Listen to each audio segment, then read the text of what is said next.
Please welcome to you all I myself to be the Shiv Kumar Yadav and आज हम बात करने वाले हैं मॉडर्न हिस्ट्री के चैप्टर सेकेंड के समरी के। ओके।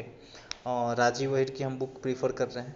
राजीव वहीर अगर आपके पास नहीं हो तो शायद आप आपको परचेज कर लेना चाहिए if you are preparing for the UPSC. So this is a very crucial book which help you a lot in mains as well as in prelims. ठीक है, तो हम स्टार्ट करते हैं। यहाँ पे केवल हम समरी की बात करेंगे in depth. Okay, so why C route to India. देखिए, this is very important as prospective of the mains as well as prelims. क्या होता है कि कभी कभी समरी के कुछ पॉइंट से उठा के मेंस में क्वेश्चन पूछ दिए जाते हैं। ओके, जैसे मैं आपको बीच में बताऊंगा कि कैसे क्वेश्चन बनते हैं या फिर क्या क्या बन सकते हैं। ओके, तो पहला टॉपिक ही है जो क्वेश्चन बन सकता है और पिछले मेरे ख्याल से 4 साल के अंदर में ये क्वेश्चन पूछा भी गया है। ओके, मेंस में GS1 में कि why C route to India, मतलब ऐसा क्यों था कि जो मतलब इंडिया को ही चूज़ किया गया और वाया सी। ओके, तो हम इसके बारे में पढ़ेंगे कि ऐसा क्यों था। ठीक है, तो देखते हैं। So spirit of the first point is spirit of renaissance. देखिए, रेनेसेंस एक प्रोमिनेंट चीज़ था जिसमें हम बात करते हैं कि एक नई प्रकार की फीलिंग, एक नया प्रकार का बोलते हैं ना डिस्कवरी, या फिर आप बोल सकते हैं एक नया सोसाइटी का आगमन होना। जैसा हम बात करते हैं जैसे एक सोसाइटी का नया माइंडसेट डेवलप होना। जैसे हम बात करें कि अचानक से कॉलोनीज़ के अंदर में जितने भी पीपल थे वो अचानक से फ्रीडम, इंडिपेंडेंट, नेशनलिज्म, इन सारी फीलिंग्स के साथ उभरने लगे, बाहर आने लगे और सोचने लगे कि हमें भी फ्रीडम चाहिए, हमें भी मॉडर्न सोसाइटी में मतलब कन्वर्ट होना है, हमारी भी सोसाइटी को ट्रांसफॉर्म करना है, हमें भी right to vote, right to freedom, right to equality, इन सारी चीज़ों को एक्सेस करना है। तो ये होता है रेनेसेंस, मतलब एक नया ideas. Okay, with a very clear mindset. Okay, so spirit मतलब इसका आगमन होने लगा। जो नई नई सोसाइटी थी उसमें साइंस और टेक्नोलॉजी के डेवलपमेंट होने लगा, माइंडसेट लोगों का चेंज होने लगा। ठीक है, इकोनॉमिक सिस्टम डेवलप्ड होने लगा, मनी, पैसा, ये सारी चीज़ें इंपॉर्टेंट होने लगी लोगों के लिए अचानक। European economy growing rapidly. देखिए क्या हो रहा था कि यूरोप में जो उनकी इकोनॉमी थी वो ग्रो हो रही थी। ग्रो कैसे हो रही थी? उनके पास बहुत सारा पैसा था, वो पैसा वो इन्वेस्ट कर रहे थे। कहाँ इन्वेस्ट कर रहे थे? टेक्नोलॉजी में, बोट बनाने में।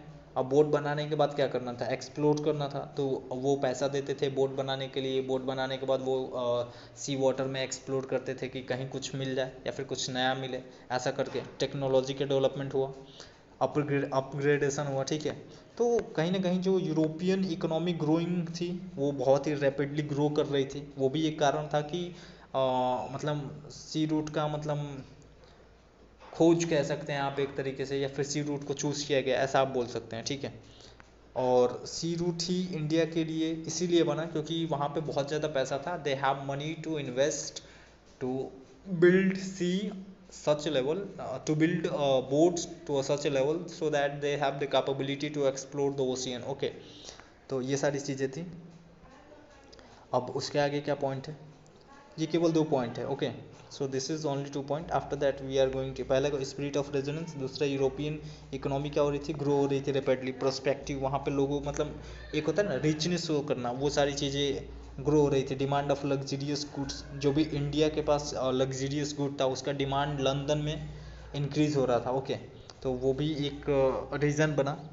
After that the main important thing, spice. इतने टेस्टी स्पाइसेस थे इंडिया के पास, उसका डिमांड लंदन में मतलब ब्रिटेन में इंक्रीज़ होने लगा। लोग मतलब प्रोमिनेंटली चाहते थे कि हमारे यहाँ इतनी लग्जरियस चीज़ आए, तो यहाँ से डिमांड, यहाँ से जो सप्लाई था वो बढ़ने लगा। तो ये सारी चीज़ें भी एक रीज़न बनी। मतलब आपको एक केवल माइंडसेट डेवलप करना है। आफ्टर कैप्चर ऑफ कॉन्स्टेंटिनोपल इन 1453, देखिए 1453 में इस कंटेंसनेपोल जो था उसको कैप्चर कर लिया गया। आप अपने हिसाब से प्रोनाउंस कर लीजिएगा, नोपल, ओके। एंड सीरिया और इजिप्ट थे, उनको भी बाद में कैप्चर कर लिया गया बाई ओटोमन तुर्की के द्वारा। So this is also become a reason. Venice और गिनोवा थे विच इज़ वेरी स्मॉल, जहाँ पे मतलब टर्क स्टैंड नहीं कर पाता, मतलब टर्क को एक्सपेंड करना था, तो इनको कंट्रोल किया। उसके बाद इन सारी चीज़ों को इनको भी कंट्रोल कर लिया। सो क्या होता था कि एक दूसरे को कंट्रोल करके पावर शो करना या फिर पावर को अपने अंदर कंज्यूम करना और उसको यूटिलाइज करना, ये एक ट्रेंड बन चुका था, okay. After that Spain and Portuguese added with the money. Spain और पोर्तुगीज, इनके पास बहुत सारा पैसा था, तो पैसा है तो इन्वेस्ट कहाँ करेंगे, so that is become a reason. Portuguese पाइनर्स follow the Dutch English and, अच्छा हो क्या रहा था कि फाइनली माइंडसेट भी एक दूसरे से मैच हो रहा था, ओके। सो माइंडसेट लोगों का मैच होने लगा। तो अगर somebody want to explore sea, okay, तो दूसरा भी चाहेगा कि हमें भी एक्सप्लोर करना है। सो माइंडसेट मैचिंग या फिर सेम कॉन्सेप्चुअल बिल्डअप के कारण, ओके।